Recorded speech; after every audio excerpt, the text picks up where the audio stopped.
What's that? Uh, Playoffs? Don't talk about playoffs. You kidding me? Playoffs? I just hope we can win a game. And we are back. Unofficial commentators back at it again for Fantasy Playoffs Week. JJ98 all the way from Brooklyn. What's up, bro? And we never left. Yeah, I mean, it's just a thing. That's how we open the show. I started doing that like 2 years ago, and I kind of like it. I mean, I like having my own, my own line to start the show. It's cool, man. It's cool. As you can see, I'm wearing this Brooklyn Nets shirt, and I picked it up right after we recorded last week. I went over to a Brooklyn Nets game, sat in the third row, and I caught it. They did the T-shirt toss, and really? boom, here it is. Cousin Juan said he never met anyone who's ever caught a T-shirt. This guy right here. I haven't gone to any Sixers game this year in the regular season, but last season I went to like 7, and out of those 7 times, like 4 times the damn T-shirts would hit like right under when I was in the box, like right under the box. Every single time, I'm like, dude, can't you get it up here? Whoa, can't you get it up there? All right. My bad. I'm going to tell you what the secret is. You got to make eye contact with the people that are throwing it to you, and that's really easy to do when you're sitting in the third row. And then after you make this contact, you have to not be afraid to nudge old people out of the way. You box them out, push little kids out of the way. It comes with the territory, man, and that's how you land a T-shirt. I will definitely make note of that next time, for sure. We go hard. No, man, that's how you do it in New York. I'm in minority here in Philly, so I don't know how that might go out for me, but I'll try. Why you got to bring race into everything? I didn't say anything. I did not say anything, bro. We were having such a pleasant conversation about me pushing old people and children, and then all of a sudden it's like Minority Report with you. What's going on? I like that Minority Report. I mean, I don't know, man. It's just a fact. Guys, I apologize if I sound a little subdued. I didn't make the playoffs, and it's going to be a really sad playoffs without the unofficial commentators. It's actually kind of embarrassing. Sorry to interrupt. That neither of us made the playoffs. Like, why the fuck are we hosting this damn show? Honestly. All right, guys, that's it for tonight. Thank you very much. We'll get you next time. Peace. You got anything for everybody, Jay? No. Bye. All right, guys. Talk to you next time.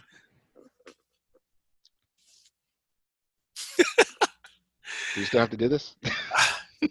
I guess we have a commitment to our fans, so we should do it. And to this league. All right, so let's Although, don't listen to anything that we say, because clearly we can't even make a fucking playoff. So just do the opposite of whatever we tell you to do, I guess. I don't know. Right. We're going to give you in-depth analysis that we looked into really in-depth. And at the end of all this in-depthness, just pretend like you're deaf and not hear us. Yeah, that's right. The only thing that makes me feel better is that there's guys out there like Matthew Berry making a bunch of money with a whole team of analysts behind him to get him data, and he still gives bad advice. So, yes. You know what I mean? This is true. Yeah, so I guess we're not that bad. Ooh, are we beefing with Matthew Berry now? I mean, I don't have any beef with him anymore because I stopped listening to him. But when I used to listen to him, that was a different story. I hope he doesn't crush us like ants. I don't think so. We're not doing anything wrong. All right. Anyway, so let's start the show the way that we normally started. Week 14, we're going to start with the awards. Wait. Before you get into awards, I know we're going to get into matchups and everything, but I just want to give a quick shout-out to the 6 teams that made the playoffs. I just want to give them a shout-out before we get into anything, right? That's fair enough. So we'll just go at them. Number 1, hunt for the Wilder Cup. Number 1 ranked team. This is where applauses come in. Hunt for the Wilder Cup, who may or may not be me. Number 2, Juju Jones. Number 2, that means these 2 teams have a bye week. We'll be talking about them in a bit. Number 3, straight out of Gotham and the LA Rams. Number 4, El Papa de Daphne. Number 5, Gotham City Rogues. And finally, number 6, Gin and Drews, the final spot that I was trying to battle to get in, and I definitely did not. So just a big shout out to you guys. Congratulations on making the fantasy. And there's a lot of repeaters here in Gary, Donnie, Dago. These guys make the playoffs consistently, and Brito as well. So and Victor. So yeah, pretty much the same guys that always make. The new guy here is pretty much my rival Joel Vasquez. So I don't remember Donnie ever being in the playoffs, and I also there is a chance that we may have a repeat champion. I know that Dago's won the league 2 times, but I don't think he's repeated. He hasn't done it 2 years in a row. So with Juju Jones, he's in a good spot with a bye week in the first week. He might repeat this year. I know, man, that's crazy. But a lot of those same people. I mean, for the first time ever, I'm 2 years out of the playoffs. So I didn't make it last year either. So yeah, definitely don't listen to me moving forward. I was there last year. I was a semifinalist. Second place is a semifinalist. I was a finalist. Finalists. Yeah, you lost Second place. Yeah, and Daryl was in it, who's not in it this year. He's scraping the bottom of the barrel. Jesus, Daryl, what an awful year. Yep. At least you feel better about yourself because you didn't have to pay for the league this year. And special shout out to Donnie, man, in the playoffs, and it's his birthday. It's his birthday. Yeah, happy birthday to Donnie. Ooh, put the streamer in there, do all that other fun shit. Editing, guys, post editing. All right. So can I do my awards now or what? Yeah, just before you do the awards final, also I want to give, we always we always fuck around a lot with Guica, man. It's Christmas. You got to give thanks. You got to talk about people. We always give him a hard time, but Guica actually did a great job with Ivan's trashy team, bringing them to 4-9 and not even being the worst team in the league after being clearly the worst team in the league. So, yeah, man, got to give him a shout out too. I think in the end he put together a streak. He might have won 2 in a row. Yeah, man. It's the holiday season, man. I'm just, you got to give out like positive energy to everybody, bro. So go ahead. Awards. Well, we're not giving you any gifts, so take this and be happy with it. You already given me the gift of friendship, Jay. Dude, Guica won 3 in a row to end the year. So, 3? Yeah. Bro, my man, right there. Boom. I think he might have played spoiler, actually, for some teams that are trying to get in. El Perro del Llano. All right. El Perro del Llano. But it says, why do you call me? Porque tú eres el Perro del Llano. Tú eres un maldito perro. Period. All right, so the awards for Week 14. We've been talking for like 15 minutes and still haven't got to this thing. Yeah. High score goes to Straight Outta Gotham. They scored 141 fantasy points. Yay. Yeah, playoff team. Yeah, fuck you. The Sucks Dynasty goes to Game Pounds at Gordos. It looks like somewhere in the middle of the year, Gordos said, F this. I make more money off of flipping burgers than I do of playing fantasy. He's had a lot of these recently, and Sucks Dynasty this week goes to Game Pounds at Gordos, 67.06 fantasy points. Pitiful. Yeah, we literally called it out with Game Pounds at Golden. I told him to hit me up in private about it. He did, but still, man, the team is just so bad all around. There wasn't much we could do. Such a long shot. True indeed. Tupela, Gofton. Well, Straight Outta Gofton over your team's bye week. He won by 50 fantasy points. So even the fact that Gordos had the lowest score wasn't enough for him to be blown out. He was still pretty close. Let's see here. La Chepa this week. Who else but motherfucking Friend Zone? He was the winner with the lowest score. So what I call La Chepa is when it's not it's the lowest winning score, right? Yeah. He would have lost to another 9 teams, but he played a team that scored less than he did, and it was a tight win too. And that's definitely luck.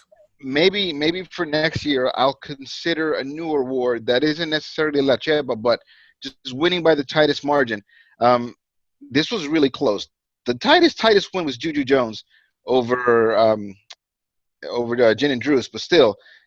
It was the story of his year. La Chepa for motherfucking Friend Zone. You sure it wasn't G over El Papa de Daphne by barely a point? He won by a point. No. See, that's a okay. Well, yeah, that might have been the tightest matchup. I changed his name, El Perro de Guica. I literally said El Perro de Guica just won like by 1 point. That might have been the tightest matchup, but that's not what we award here. We award the team that would have lost to the most amount of other teams. No. Yeah, I mean about the shortest margin I was referring to. Right. So yeah, I didn't really pay that much attention to it. Yeah, I I was thinking got you. about teams that matter. Right, right. No, I got you. It makes sense. But congratulations to Wika, man. Wow. Like I said, he won 3 in a row to end the season, and he killed some aspirations. But Baba Daphne would have had a bye week, I think, if he would have won. Yeah, for sure. So there you go. The fantasy performer of the week was Patrick Mahomes with 33 Surprise there. fantasy points. And guess who gets the second place for the fantasy performer of the week? None other than Travis Kelsey, who received a bunch of passes from Oh, Patrick Mahomes. didn't I call that out last week? Hmm. He was gonna burn the Raiders because Raiders can't do shit on defense. You probably did, but you're not making a very bold prediction there, Hot Paxtradamus. take. Hot take. Not exactly. All right. So, being that the regular fantasy season is over, I want to highlight some end of season awards. So, the highest scorer, this year, if we just go point by point, that's going to be Hunt for the Wilder Cup. But that's not what I'm awarding here. It's the team that won the most amount of awards. So, the highest scorer went Oh, to the Gotham City Rogues 3 times this year. That's the most of any of the other teams. Gotham City Rogues, congratulations. You won the most highest scorer awards. Sucks Dynasty. Get this, Paki. For as pitiful as a bunch of performances were, Game Pounds at Gordos actually got it 4 times. It was what award? the Sucks Dynasty, the lowest score. I mean, after he actually had a couple of highest scores when Alvin Kamara was cooking, but after that, it went all downhill. 4 times Game Pounds at Gordo had the lowest score. Yeah, man. Tupela, the His team with fantasy season smoked out as quick as Kareem Hunt's career. wow. I mean, I think that was a good joke. I'm laughing at it. yeah, but he'll be back. Yeah, so we'll leave next season. Yeah, Kareem Hunt's coming back. You really think he's coming back? I do believe he's coming back. I don't think he's coming back. All right, let me finish the awards and we'll talk about Kareem Hunt. Okay. All right, so Let's start this. Tupela, which is the award for the most amount of blowouts. So head to head, the most blowouts. That title belongs to Hunt for the Wilder Cup. He won it 3 times. 3 times did he get the biggest blowout. Of course. La Chepa. You would have thought that La Chepa would go to motherfucking Friendzone. No, he won every week or just about every week by the narrowest margins. Chepa actually goes to El Papa de Daphne. He got this distinction. Oh, you motherfucker. 4 times. You could have beaten me every week, true, but that just says you won almost every week with pure fucking luck. And now you're in the playoffs. Fucking bullshit. Yeah, well, that means that a lot of other teams were outscoring him on most weeks, but you weren't one of those teams. Damn, Jay, you're supposed to help me out here, man. Fuck. I only speak the truth. The best fantasy performer of the year overall is, drumroll please, do you think that this is a player who we should draft number 1 next season? Well, who is it? What, is it Todd Gurley? It is actually Patrick Mahomes. Oh, but no, you never draft a quarterback number 1. This isn't real football. Patrick Mahomes for the regular season scored 325 fantasy points. Would you consider this his rookie season? No, it's not because he's not. I mean, he doesn't qualify for it as a rookie, Yeah. but he didn't play at all last year. So would this not be his rookie season? It's his first year starting. Did he play at all last year? He did. Yes, he did. Really? What would victory formation? He played week 17 actually because they were already in the playoffs, I believe. And he also had a couple of like garbage time. But yeah, he played very little. He didn't really play. But all right. I can't consider him a rookie season. This isn't basketball. In basketball that shit flies. It doesn't fly here. Yeah, some of these old rules in football, man, they just got to look into them and change them. And while we're on it, now I think we can talk about this Kareem Hunt thing. So yeah, at this point, everyone who follows football and some people who don't, who are just around football, have heard about the Kareem Hunt situation. So not recently, but only recently released, did we get a video of an incident that occurred in February. That was this year, but it feels like almost last year. Like this was around Super Bowl season. So Kareem Hunt was in an incident where he steps out of a hotel room. He's arguing with some woman. Woman gets in his face. He shoves her. She keeps coming back to get in his face. He apparently retires from the view of the camera angle into some hallway, pushes some guy kind of like a javelin, and this jerk has the best possible aim. Like I've known archers with worse aim than this guy. He seeks out this woman like a heat-seeking missile and spears her into the ground. All in all, it didn't look like the worst possible thing. Like, honestly, it doesn't compare to being knocked out the way Ray Rice did. But that's neither here nor there. Woman falls on the floor. She's still conscious. She's conscious enough to, pull her skirt down, the whole thing. At that point, though, I don't know what this woman could have possibly been saying, where Kareem Hunt feels the need to still walk up to this woman who's on the floor trying to get up and then nudge her with his foot. It's being reported as a kick. Okay, I guess technically contact with your foot is a kick. But it looked like a nudge to me. It looks like, you push somebody with your foot because his upper body was being held back. And this is not a defense. I'm not saying that it's less impactful because he did that, but oh my God, what dumb decisions were being made. That being said, I think that now that I've mentioned dumb decisions, a lot of mistakes were made with the first situation that was caught on video that was similar to this. And there was another one, right? Wasn't Greg Hardy also video or pictures came out? No, he wasn't on video. There was just pictures of his girl being beat up. All right. And something about her being tossed on top of a bunch of guns, or I don't know, some nonsense like that. But there were pictures, right? Mm-hmm. So apparently pictures are supposed to speak 1,000 words, not in 2018. If it's video or bust. Mm-hmm. All right, so they made enough mistakes with all the other situations that led up to this point. I think that with a guy in Kareem Hunt, who is as young as he is, this is where you start to create a path for not leaving a person who probably had to struggle in his lifetime to get to the position where he is, gave up God knows what, sacrificed God knows what. I mean, getting to the NFL in and of itself is not easy. You have to deal with, coaches and all these other temptations and all this other bullshit, aside from the hard work and the competition of thousands upon thousands of other players. There has to be a way to reincorporate rehabilitated people or players back into the NFL. And this is, in my opinion, where it starts. The word on the street is, around the league, in all of these sources that I follow, be it the Twitters, the Bleacher Reports, or whatever, Kareem Hunt right now is too hot. He's untouchable. Don't go near him. Fine, understand that. Really, that only really jeopardizes Kansas City. All the other teams that are really in contention, their teams are set, so they're fine.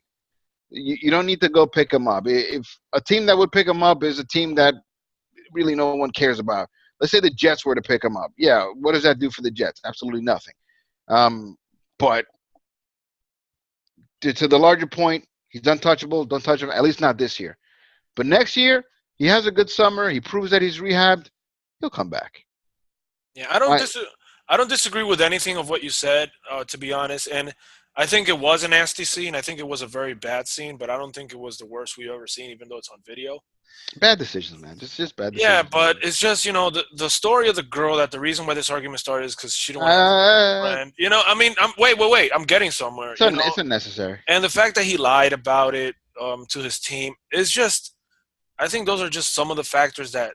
What exactly did he lie about?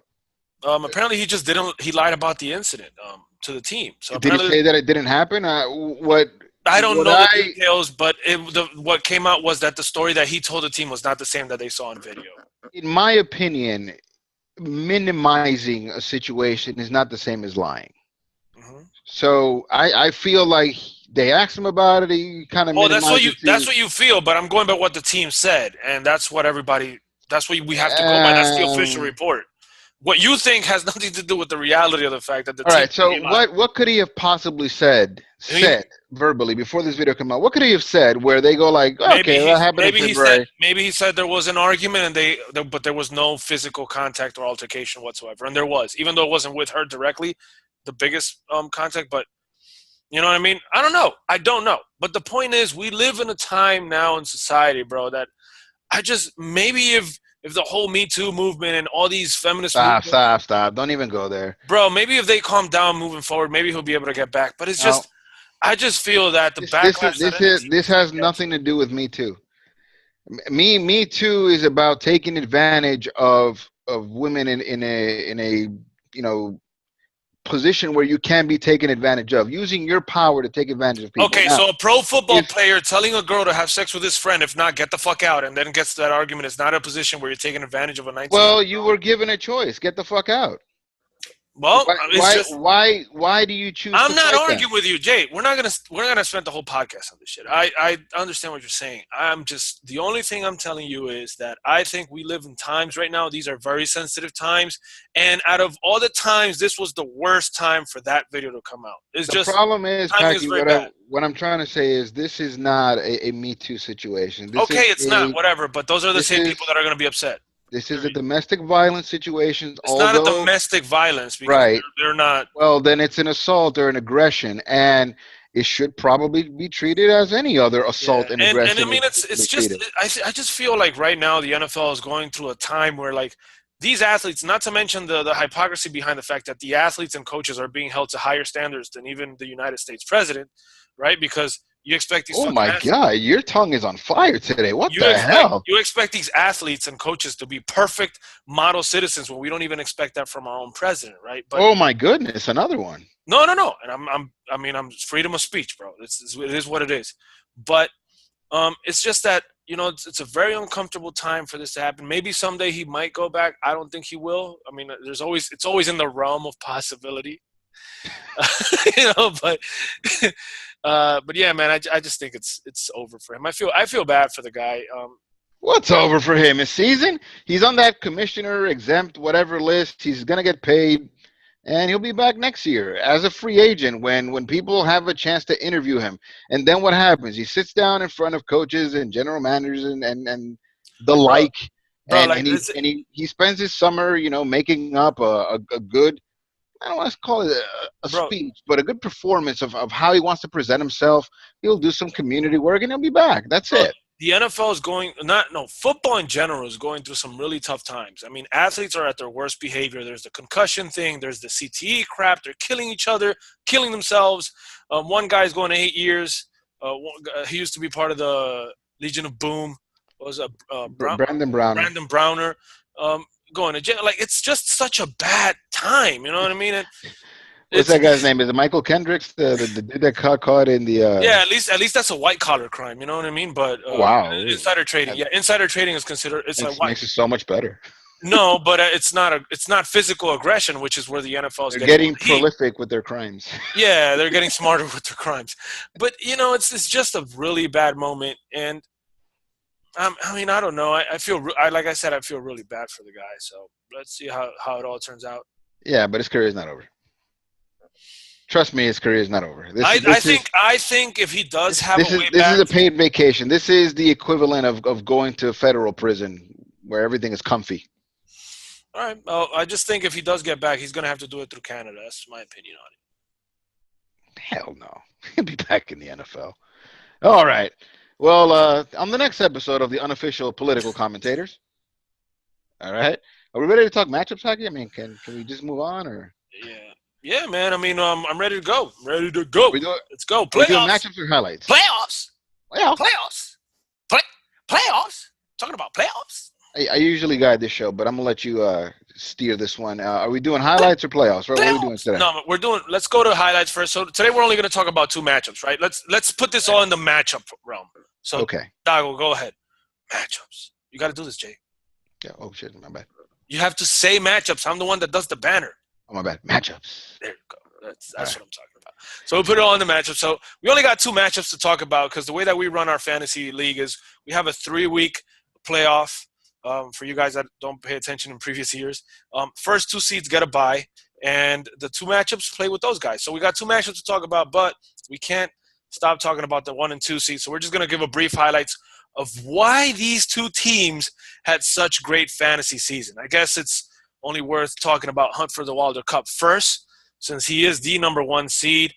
What did this guy do to be number 1 and have such a dominant season? 10-3 is extremely impressive in a 14-team league, and in a league that I consider to be extremely competitive and the most competitive league that I play out of the 5 fantasy teams that I have. So, I mean, I don't know if you want to start off with what you see with Hunt for the Wilder Cup, and we'll pick it up from there, man.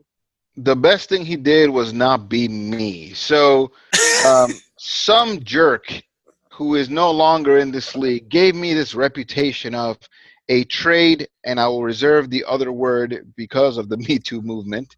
A trade sexual abuser. Yes, a trade molester of sorts, kind of. Anyway, so I had assets that I was willing to trade, but nobody wants to trade with me anymore. Not true. I made 2 trades this year. It seems like just to keep players away from me, they traded an entire roster, it feels like, to Hunt for the Wilder Cup.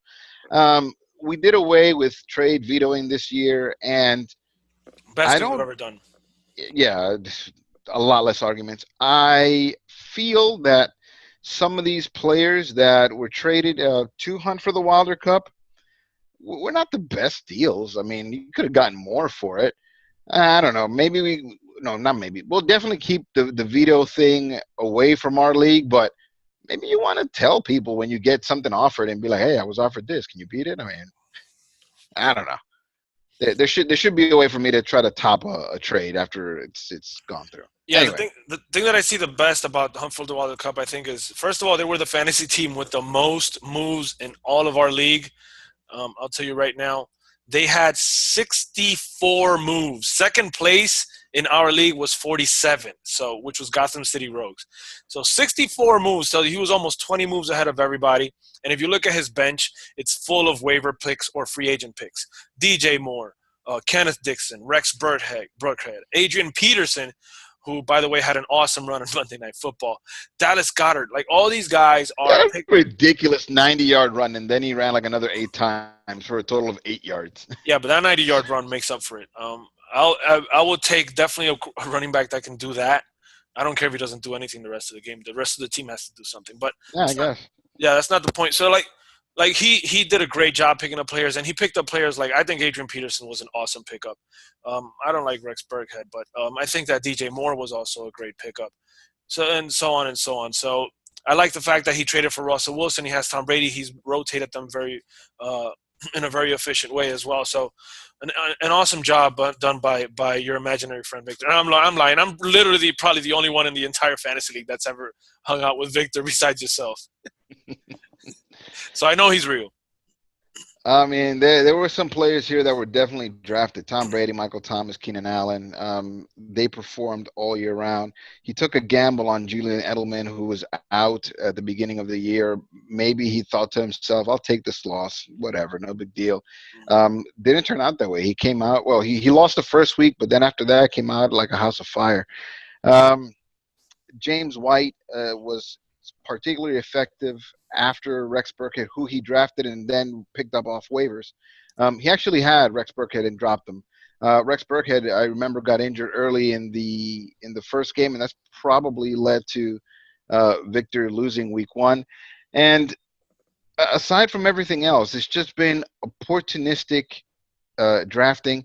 Somehow, the weeks where he didn't use his waivers, he got a trade, therefore moving up in the waiver wire and then always having a really high pick. And aside from that, it's kind of luck of the draw. Just like I told you, he had the blowout the most times out of any other team. So there were there were weeks where other teams were having trouble to score, and that was the one where he just went off. Yeah, not to mention that he's kind of pulling a Gary here. He has 1, 2, 3, 4 New England Patriots on his team. So he doesn't have the Rams, but he does have 4 New England Patriots on his team. So, and for the most part, he played most of these weeks without an extra defensive player. I don't think that Mason Foster did he score anything, any fantasy points? Did he even play? Wait, hold on. yeah, he did play all year. You're confusing him with Reuben Foster, maybe? Yeah, yes, I'm sorry. Yeah. You are correct. I was confusing him with Reuben Foster. They're Right. both middle linebackers, so I get the confusion, and they're both Foster. Right. So he picked up Mason Foster at the last minute, and that was kind of a strategy that he went with, just stacking up on position talent, waiting to the last moment, picking up whatever defensive player was available last minute, and just subbing him in there to get points. On a couple of occasions, it actually worked out in his favor. That was what he needed to go, get over the hump there. So yeah, that's what puts Hunt for the Wilder Cup. Note for us guys that didn't make the playoffs: get strong receivers, fuck the defense, and work the waiver wire for running backs. There you go. I'm just writing down my notes for my next year's draft. That is true, and it's probably also true for Juju Jones. The current champion and number 2. Correct. He narrowly made it into number 2. He had to win his week. I highlighted last week's matchup as the matchup of the week. Juju Jones, like you said, man. So Juju Jones also has a ton of moves. I believe they're number 2 in the total number of moves. They're number 2 also in the standings. Oh, and I'm lying. They're 29 moves. That's pretty low. Yeah, he only did 29 moves. He didn't do as many moves. But what I did notice was that this guy is stacked at wide receiver. So that kind of goes with a little bit of what Hunt for the Wilder Cup did. You know what?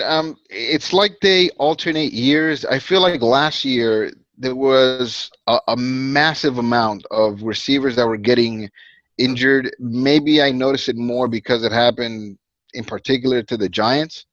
But this year it seems like it's been more injuries, devastating injuries to some quarterbacks, and then injuries to a lot of running backs. Between that and Le'Veon Bell holding on and all that other stuff, there's been consistency in the wide receivers, and that's what these two teams have in common. And I can tell you this much. I lost my team, who nobody cares about at this stage, but I lost a lot of matchups on a number of weeks because I had receivers that gave me zeros, like flat out donuts. Mm-hmm. I'm sure if I would have had a receiver that just give me 7, I probably would have made the playoffs. Who knows? It was a tough year for wide receivers, man, because I struggled a lot to get decent receivers. Like on previous years, you would always find undrafted receivers and rookie receivers that would pull through. But this season, can you tell me who was the best rookie wide receiver in your opinion? Like off the top of your head. The best rookie wide receiver? Yeah. Shit, I'm struggling to. No, yeah. I can't. Yeah, you're struggling because I'd say probably DJ Moore from the Panthers and Hunt for the Wilder Cup has him. That's my opinion. And never starts him. Yeah, I mean, because this just was like a very low year for rookie wide receivers. And for me personally, I can say that it's worked very well for me to find like receivers to plug and play. It was very hard to find this year. So if you were strong at the wide receiver from the top, from the draft, which was in the case for Juju Jones, Devontae Adams, 221 overall fantasy points so far. Juju Smith-Schuster has been a monster. Julio Jones. Like, these are great wide receivers. And then you have in your bench Tyler Lockett, who would be a starter in probably 10 of our 14 teams. Like, this is a great wide receiver core. And then same to like Hunt for the Wilder Cup, the running backs. What are we seeing in the running backs? Marlon Mack, Gus Edwards, Kerryon Johnson, TJ Yeldon, Carlos Hyde. Like, none of these are first-round running backs. Go back to Hunt for the Wilder Cup. Leonard Fournette was a first-round running back, but he had a bust of a year. James White, yeah, he had a bust of a year. You're out of your mind. Why would you say he didn't have a bust year? I mean, he only put up 81 fantasy points all year, so that's that simple. Yeah, but you're looking at his total. Look at his log game by game. On the games that he played, not counting the injury week 1, it was always scoring over 20 points. Right, but that he's played. Okay. He's got those 80 points basically in 3 games. Okay, yeah, you're looking at it a fantasy on a per game basis, but what about the other 10 games? Well, We're talking you're about a playing 13-game season. you're playing head to head, so you only care about what they do per game. On the games that he Yeah, played, but there was 10 weeks where he especially, didn't play. He had it 10 didn't weeks. matter. It What do you didn't mean matter. it didn't First matter? of all, he got that player from Guica's team, whatever that team was. That's the team that had to struggle while Leonard Fournette was out. Then he trades him, and 2 weeks later, Leonard Fournette is in. And what happens? He comes in right at the moment where all of his other running backs are going on by. So you always start Leonard Fournette. And what does that team do? The team, Jacksonville, when Leonard Fournette is in, they run the ball. They do nothing else. Right. Every week after Leonard Fournette became active, he got 20-plus fantasy points. So Right. it's all about opportunity. Yeah, opportunity. That's all great. That's nice and dandy. But the best ability is availability. And although I'm not saying Leonard Fournette is bad, because he's not, the injuries will affect his real team, will affect his fantasy team. And if you go back to looking at his stats when he retires, you're going to say that was a down year because he only played 3 or 4 games. So it's a down year for Leonard Fournette. And the trade was a great point that you made, because that means he didn't go through that rough patch with Fournette. So that's great. But at the end of the day, we're not seeing any first-round running backs for neither of these teams. And I don't think Leonard Fournette could be considered a first-round running back moving forward because he's injury-prone. Hell yeah. I wouldn't draft him in the first round of any draft. That's a great thing to put on the poll on Instagram, by the way. We'll go ahead and do that. I would not draft him in the first round next year. He's just too injury-prone for me. And if you do, then just take his backup. Listen, at the beginning of the after game one, Juju Jones, who really was slim at running back, he went ahead and picked up T.J. Yeldon.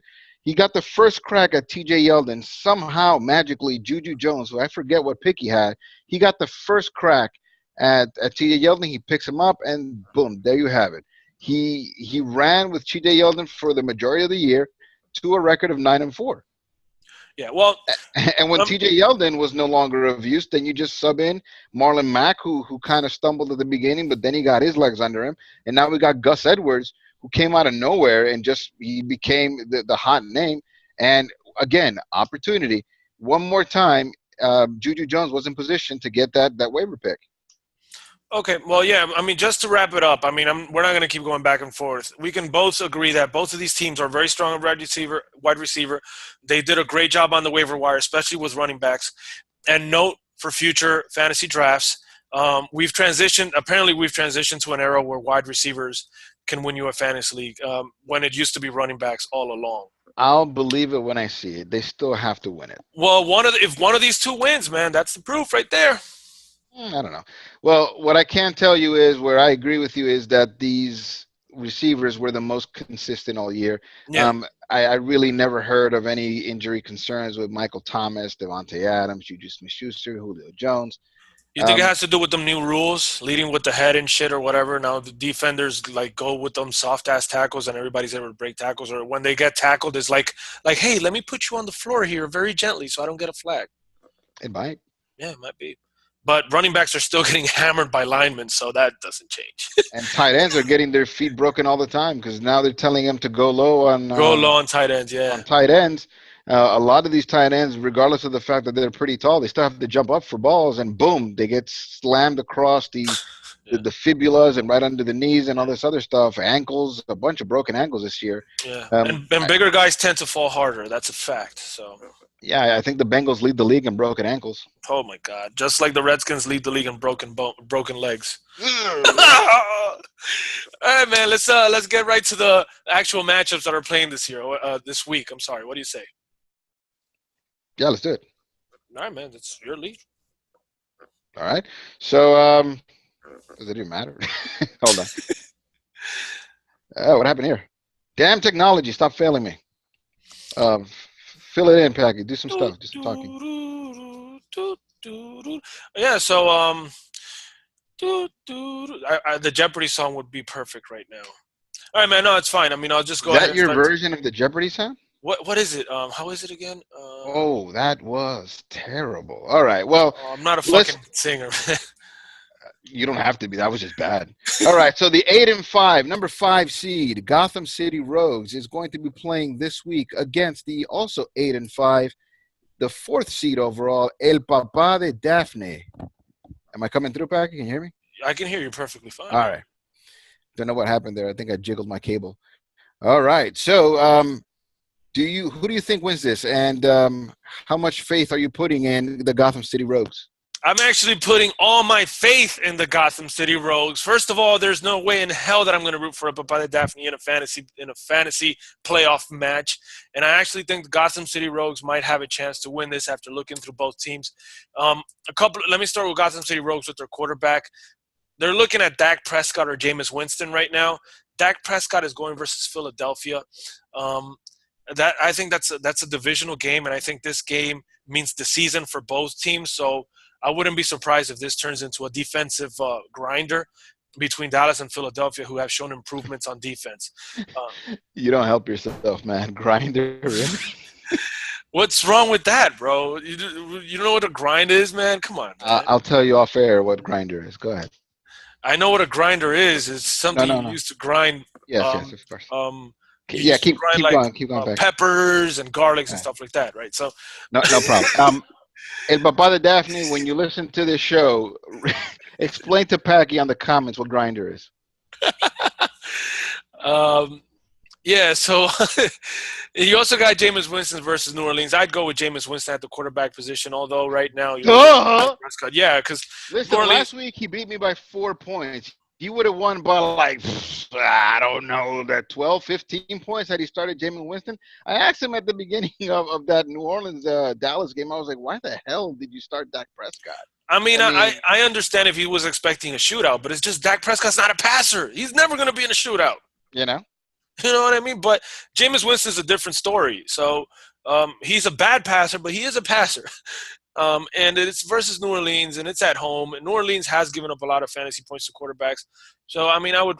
That's it. They're not going to pull Jameis Winston anymore. So no more Fitzpatrick. I don't foresee Fitzpatrick coming back at any point this year. Unless there's an injury, it's all Jameis Winston. So by all means, man, set Jameis Winston in your lineup and forget about it. Yeah, I also like T.Y. Hilton. I hyped up T.Y. Hilton last week, and I'll do it again. He had 115 receiving yards versus Houston the last time they played at the beginning of the season. He put up almost 14 fantasy points. I think that's worth something. And Andrew Luck has gotten better. I've never been a fan of T.Y. Hilton, and I thought when it went down that trading Demaryius Thomas for T.Y. Hilton actually favored Cousin Juan, but I was so wrong. Ever since then, T.Y. Hilton has been on a tear. Yeah, I'm a big T.Y. Hilton supporter, man. I like T.Y. Hilton. I think he's good, but he's just one of these wide receivers that I'm not saying he's a product of Andrew Luck, but the statistics say that he does better with Andrew Luck, right? So, as last season, that's why he had kind of a down year. Andrew Luck didn't play. What's his alternative? Exactly. He hasn't had many great things, but yeah, with Andrew Luck, I think T.Y. Hilton is a wide receiver one in any fantasy team. Nick Chubb, he's been a monster versus Houston that humiliated Cleveland and has probably one of the top 5 defenses in the league and is probably one of the hottest teams in the league. He still put up 14 fantasy points, and now he's going up against Carolina, who has a marshmallow defense. So I would expect Nick Chubb to have a big year, a big week. And then you have Calvin Ridley. You never know if he's going up and down, but the fact is that Green Bay right now is a shit show. They fired their head coach. We don't know what to expect from Green Bay. They haven't been good at all in any aspect of the game. So Calvin Ridley might be able to pop a good week. And then the question mark is Melvin Gordon. I think this matchup has a lot to do with that game between the Bengals and the Chargers this week. You have Melvin Gordon in there. That's going to directly affect Austin Eckler on by the Daphne. You already have a couple of Cincinnati players and Taj Boyd there playing as well. So, it's all going to depend on that. But I like the outlook for Gotham City Rogues. He is the producer of this program. I got you, Dago. And consistency, man. He has Zach Ertz there. Zach Ertz is always good for a double digits. Double digits. Just call it that. Double digits. He's always good for that. All right. Consistency and opportunity have been my themes for this week. Consistency, Deshaun Watson has been amazing. Mike Evans did not have a great week.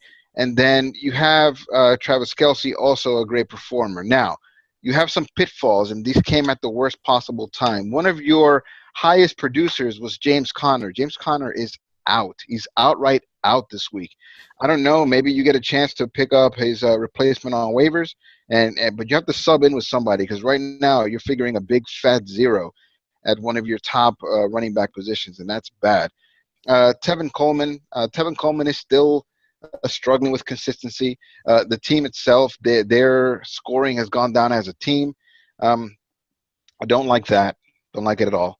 The kicker for New Orleans, well, that's some consistency, but they don't really kick field goals. It feels to me like all they do is kick extra points. So you might get 7 kicks out of this guy, but he'll get you 7 points. So can't believe he's projecting 10 points, so they're expecting for New Orleans to blow them out, man, on extra points. Yeah, against Tampa Bay. So you take that for what it's worth. They are playing at Tampa Bay, and it's going to be in the rain. So maybe the fact that they play outside of the dome, maybe, just maybe, Drew Brees settles for more kicks. Yeah, but that would also affect Mike Evans on his team as well, because normally receivers struggle in the rain. Maybe not. But and another, something you mentioned, Mike Evans. I'll give you a little detail. If you look at his week-to-week stats, his best weeks were with Ryan Fitzmagic. Just saying. Yeah, you're not wrong there. But still, he's still the focal point of that offense. I'll never forget that time we saw them play live. It seemed like every ball was going over to Mike Evans. And I called it last week, man. I told you Adam Humphries, and rest assured, He came through. He came through. I almost had that one. I mean, hats off to Dog. It wouldn't have mattered anyway. All I would have done is just kind of shit on this whole arrangement that we have here in the playoff scenario. I wasn't going anywhere clearly, but yeah, Adam Humphries. If and it looks like Tampa Bay is going to keep Jameis Winston, Adam Humphries, someone to keep your eye on in the late rounds of the draft. 100%. So who do you have for this week? Man, there's who are you picking?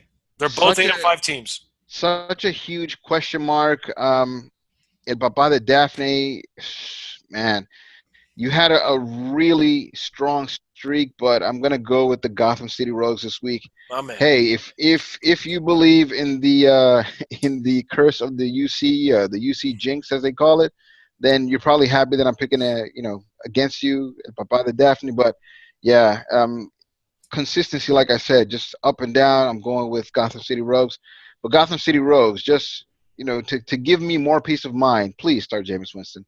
Yeah, not to mention that Papa the Daphne would be without James Conner. And I think that is a huge hit for a playoff week, bro. The hell do you mean not to mention? I did mention it. Okay, well, adding to it then. I must have got a brain fart. It happens. Yeah, I guess so. All right. So straight out of Gotham at 10-3, the 3rd seed is going up against the 6th seed, the 8-5 Gin and Juice. Their records leading up to here doesn't matter. This is the playoffs. We wipe the slate clean. And how do you see this going, Paki? Oh, this was a tough one for me to pick, honestly, even though the projections say it's straight out of Gotham. But I'm going to give you the reason why I picked straight out of Gotham to win this week. I'm sorry, Donnie, my man, Gin and Druce. It's your birthday. You've had a great year. But I think it all, as always with straight out of Gotham, it's all about the Rams and who they're facing. And right now, the Rams are facing the Bears in Chicago. And the Bears have had a great defense. And the biggest thing about the defense is that their main focus has been on stopping the run, especially at home. They've been better at stopping the run. They haven't been as great against the pass at home. So what does straight out of Gotham have? Every single passer in the Rams. What does Gin and Druce have? Todd Gurley, the runner for the Rams. I know Todd Gurley is tough to stop, and I know Todd Gurley is a guy that pretty much defies all statistics and all odds, but I'm not going to deny the fact that Khalil Mack is going to be there.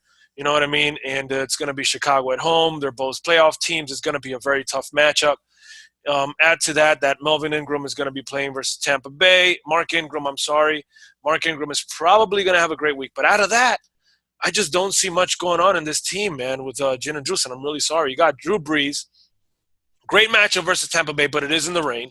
So that's in the rain, outdoors. Drew Brees is not the same. That's a huge question mark. You know what I mean?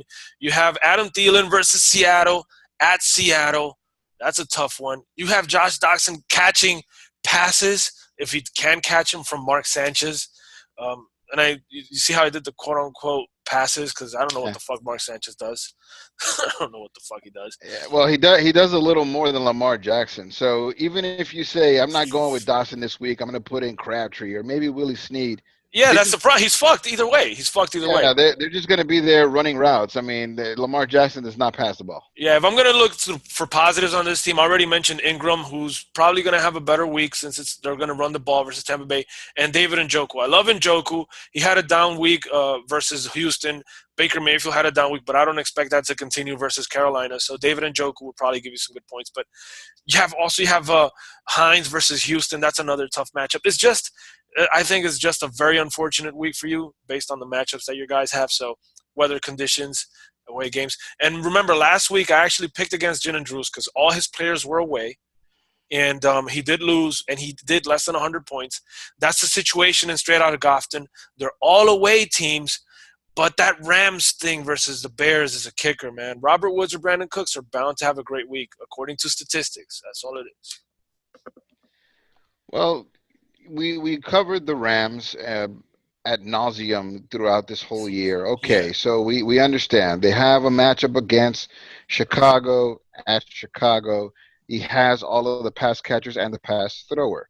I'm not going to focus too much on them. They just make everything look so effortless. Where I want to put my spotlight is Christian McCaffrey Oh, my and God. Philip Lindsay. These are juicy matchups. Philip Lindsay against San Francisco. It doesn't matter that it is in San Francisco. Philip Yeah, that don't Lindsay matter. he's been a breakout star. You asked me earlier if I can point out the rookie wide Wide receiver. receiver. I can't. There are a couple of rookie running backs that are doing phenomenal this year, Yes. and I'd be remiss if I didn't mention Philip Lindsay amongst that group. And this is a great matchup that you want to have for the first week of the playoffs. Christian McCaffrey against Cleveland. Cleveland is a team that you can run on. Christian McCaffrey has been balling. We covered it last week. 27 points this last matchup. 38 before that, 14, 34, 30, 19, and then everything after that. He's only had 1 week of single digits, and it was week 1. I mean, Christian McCaffrey, yeah, shit. I You know mean, what's a crazy thing, Jay? I just don't see him slowing down at any point this season. no. He has I don't either. Cleveland. He has Cleveland, New Orleans, Atlanta, and New Orleans. You know what I mean? And add Yeah, to that, these aren't defenses that if you're a running back, you're scared of. I mean, absolute beast. I'm sure that when Gary drafted his team, he probably thought that Gronkowski was going to be his centerpiece. Gronkowski has been basically invisible on this team. All of your production is coming from your first 5 positions, and give or take, you get a point here and there from Sony Michel. You can't go. Oh, go ahead. I'm sorry. I think I'm about to say what you were probably hinting to. If you have 6 players from the Rams and 2 or maybe even 3 from the Patriots, you're in good shape. Mm-hmm. And that's exactly what it is. No, and I was going to add to that with Christian McCaffrey that it's just the usage, the way that they're using him in Carolina. That's perfect for fantasy, and he's doing right now what Alvin Kamara did for teams at the beginning of the year. Christian McCaffrey is doing it now in the final stretch with these astronomical numbers. So, and you added Philip Lindsay, who I know you're crazy about, and you said you would draft him in the first round next year. So, yeah, man, this is a good all-around team. He's in consideration. I'd probably take him second. But I mean, if I knew for sure that the Broncos were dead set on Philip Lindsay and forget about the Freeman cutting into his runs, and it was the Philip Lindsay show, then I would advocate for him possibly as a number in round 2. Yeah, I think I feel confident picking him up in the second round. Yeah, I don't think John Elway is that type of bullshit GM. I don't think he cares about Freeman being a higher draft pick. I think Lindsay deserves to be the starter for this team moving forward. All right, so barring any injury, Philip Lindsay, someone to watch in next year's draft. All right, so do we have any more? Who did you pick on this one? I went with Straight Outta Goffton. Oh yeah, I'm sorry, man. It's just it was a good run, Donnie, but everything is set up for you to lose. The only thing that you have in your favor is that we're picking against you, and you apparently believe that somehow gives you luck. All right, so both of us picked the same person. So if we're both right, we're looking at next week's semifinals. We would be looking at Gotham City Rogues go versus Hunt for the Wilder Cup, and Straight Outta Gotham versus Juju Jones, which to me, that sounds like a very, very good matchup. Yes, it does sound like a good matchup. It sounds like hearing at the beginning of the year that you're going to get the Chiefs and the Rams. Like what's to look forward to is just sounds amazing to me. Yeah, that is definitely prime time right there, man. All right. Yeah, I think we're done for today, man. Playoffs are done. I think so. So it's time for me to get a protein shake and go pump some iron. I'll see you guys next week. Paki? I'm actually gonna play probably some basketball right now if I can still make it. So yeah, man, it's been great. I hate the fact that I'm not in the playoffs, man, but it's still a fun league to follow, man. So I guess that's it for today, man. Thank you, everyone, for listening to the unofficial commentators and for following the League of Haters this regular season. Stay tuned for the playoffs and follow the unofficial commentators on Facebook as unofficial commentators. We're on YouTube, the unofficial commentators. We're also on Instagram at unofficial commentators. Stay tuned for Paki's waiver picks. And what's the other one? Yes, Twitter. You at UC_podcast. Find out when the episodes drop by staying tuned to Twitter. But you should already be subscribed and click to that little notification bell, so you're going to hear about it anyway. Tell your friends, tell their friends, and tell their friends to tell their friends, and listen to the official commentators. See you guys next week. And as per Cousin Juan, stay away from serial killers. Serial.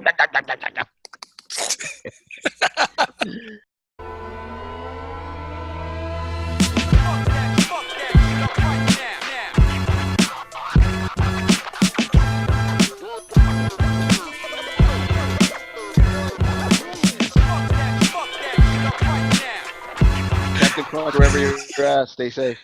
Tony the Tiger, watch out. The Lucky Charms guy. Coming for you. Oh, it's a tough one. Silly rabbit. Yeah, you better stay in your rabbit hole. Yeah. Who else am I missing? Oh, Count Chocula. You can't kill Count Chocula. He's already dead. Serial killers, bro. Don't ever underestimate serial killers. Might get a wooden spoon through the heart. Who else am I missing? I'm out of cereal. Did I say tricks? Yeah, I did say tricks. Fruity Pebbles. Yeah.